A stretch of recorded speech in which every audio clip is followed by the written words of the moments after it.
What's up, CP the Doc Nation? Now before we get this video started, I just want to say a few words.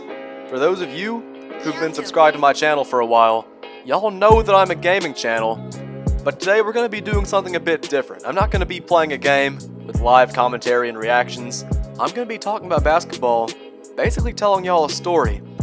Now I follow a few YouTubers who do this, but this is the first time I've ever done this. So if y'all enjoy it, hit that like button, leave a comment if there's something you want me to talk about, and if you aren't already, subscribe to the channel to join in on CP the Doc Nation. Now without any further ado, y'all sit back, relax, and enjoy this video, and let me know if y'all want more videos like this. Not even a full month ago, things weren't looking very good for Kenneth Faried's NBA career. He was stuck at the end of the Nets bench, barely playing.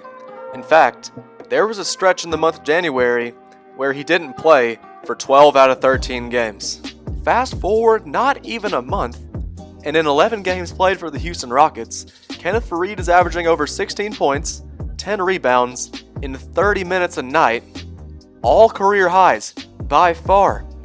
Kenneth Faried was just going huge stretches of games without even touching the court, but now he's set himself up for a great contract this offseason. Kenneth Faried was just playing less than 10 minutes a game with the Nets and is currently making below $1 million. How did he manage to turn his career around? Let me take you back to where the story begins. It's 2013. In 8th grade, 13-year-old CP the Doc was sitting at his house in Montgomery, Alabama, probably eating something too, since I was freaking fat, watching the NBA Rising Stars Challenge. Now, 2013 was my first full year as a fan of the NBA, so this was my first All-Star weekend that I ever watched. Now, the Rising Stars Challenge had two teams, Team Chuck and Team Shaq. Let me read you the names of players that you might recognize on each team. Damian Lillard, Kyrie Irving, Andre Drummond, Klay Thompson, Kemba Walker, Anthony Davis, Kenneth Faried, Kawhi Leonard, Bradley Beal, Nikola Vucevic, and Isaiah Thomas. Now, Kenneth Faried, if you look at it today, is easily the worst out of all these players. But Kenneth Faried was the one that brought home the Rising Stars MVP. Now, this was the first time I had ever heard of Kenneth Faried, and he put up 40 points with 10 rebounds on 18 for 22 shooting. To this day, I still think it's awesome that he won the Rising Stars MVP, and I know what you're thinking. Doc, the Rising Stars is no more than an exhibition game. And you're right, but at the same time, the Rising Stars is also a display of the best young talent in the NBA, and by scoring 40 points and winning the MVP, Kenneth Faried really put his name out there. This was Kenneth's third season in the NBA, and he averaged 13.7 points with 8.6 rebounds, and he was expected to keep on developing. He had amazing potential. He was athletic, could play defense, finish around the rim. Those were his best skills, and because of his great potential, Kenneth Faried was selected by Team USA to play in the 2014 FIBA World Cup. He started every game that he played in and led the team in rebounds with 7.8 rebounds per game, scored 12 points per game in 21 minutes a night. With an all-rookie selection under his belt, along with the Rising Stars MVP and a FIBA gold medal, things were looking like they were only going to get better and better for Faried.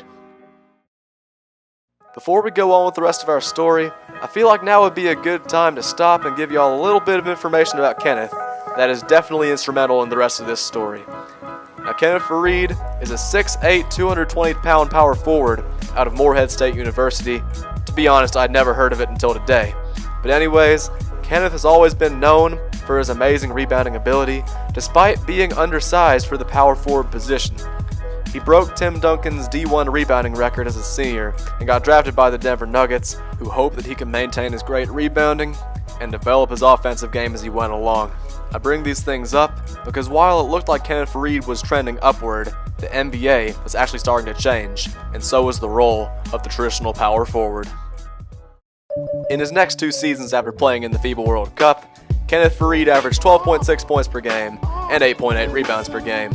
While these stats aren't necessarily bad, he didn't really show any improvement.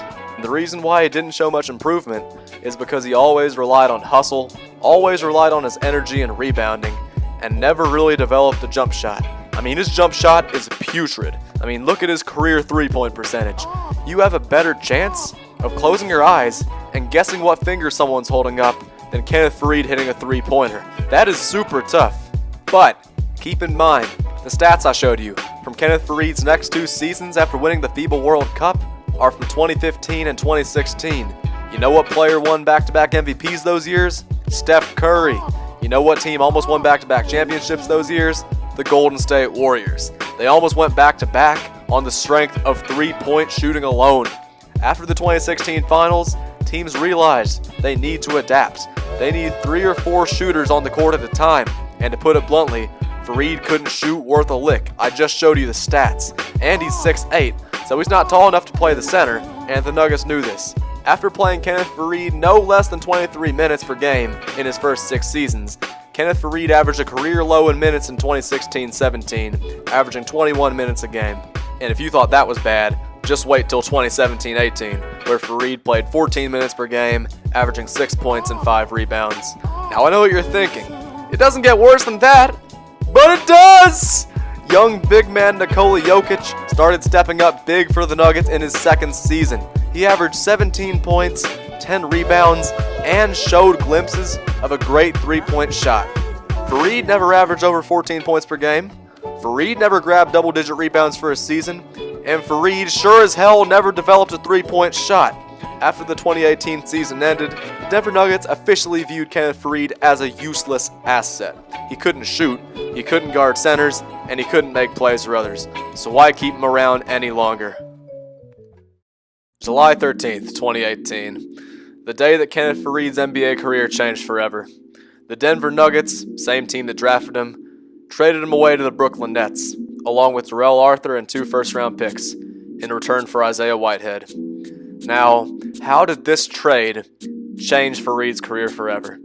I already told y'all, he didn't start, he didn't blow up off the bench, he didn't even play over 10 minutes a game. So how did he blow up? Why is the manimal back? Let me explain. Kenneth Faried's big break didn't shed light until January 14th, 2019. The Houston Rockets starting center Clint Capella went down with an injury that would keep him out 4 to 6 weeks. Everyone thought the Rockets were in trouble. They just lost their starting big man. He guarded the rim, got rebounds, ran the floor, finished off of lobs. No available free agent did what Clint Capella did. But thankfully for Houston, they didn't have to look for another free agent. Not even a full week after the Houston Rockets lost Clint Capella to that injury, Kenneth Faried agreed to join the Rockets before being bought out by the Nets.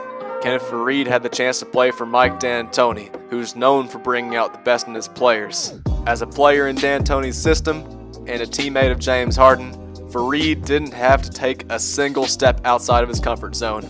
He's playing the exact same way he's played for his entire career, with energy, a rim runner, an athletic defender, a finisher around the rim. And Mike D'Antoni has shown the NBA how to correctly use Kenneth Faried. He's averaging 16 points and 10 rebounds in 30 minutes a game. He's scored in double digits every game with 7 double-doubles. And the Rockets with Faried have a 7-4 record and are sitting at 5th in the West. Kenneth Faried, with the way he's played at the center position, has proven he can guard centers. He can score in the paint. He can grab rebounds over anybody. Kenneth Faried has put his upside in today's NBA on full display. And because of this, I feel like he's going to earn a lot of money in the offseason. Thank you all for watching, and if you want more videos like this, let me know in the comments.